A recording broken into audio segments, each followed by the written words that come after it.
छत्रपती शिवाजी महाराज जयंती हा महाराष्ट्रातील एक महत्त्वाचा उत्सव आहे, जो दरवर्षी 19 फेब्रुवारीला मोठ्या उत्साहाने साजरा होतो. शिवाजी महाराज हे मराठा साम्राज्याचे संस्थापक होते आणि त्यांनी स्वराज्य स्थापन करण्यासाठी अपार परिश्रम घेतले. त्यांच्या जयंतीला महाराष्ट्रभर विविध ठिकाणी मिरवणुका, व्याख्याने आणि सांस्कृतिक कार्यक्रमांचे आयोजन केले जाते. हा दिवस केवळ महाराजांच्या आठवणींना उजाळा देण्यासाठी नसून त्यांच्या विचारांना पुनर्जीवित करण्याचा एक प्रयत्न असतो. शिवाजी महाराजांचा जन्म 1630 साली शिवनेरी किल्ल्यावर झाला. त्यांच्या आई जिजाबाई आणि गुरु दादोजी कोंडदेव यांनी त्यांच्यावर धार्मिकता, न्यायप्रियता आणि स्वराज्याची महत्त्वाची शिकवण दिली. किशोरवयातच त्यांनी मावळ्यांची फौज तयार करून स्वराज्य स्थापनेसाठी लढा दिला.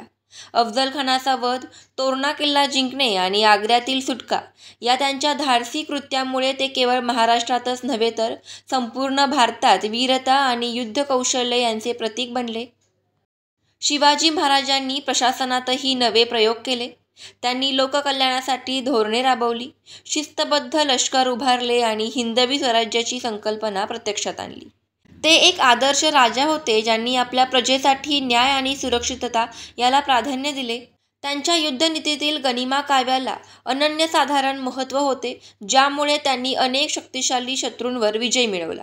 मराठा स्थापन करून त्यांनी समुद्र सिंहासनही मजबूत केले. आजही छत्रपती शिवाजी महाराजांची जयंती साजरी करताना त्यांच्या विचारांवर चालण्याची प्रेरणा घेतली जाते. महाराष्ट्रात आणि देशभरात त्यांच्या स्मारकांना अभिवादन केले जाते. अनेक शाळा, महाविद्यालये आणि संघटना त्यांच्या कार्यावर आधारित कार्यक्रम घेतात.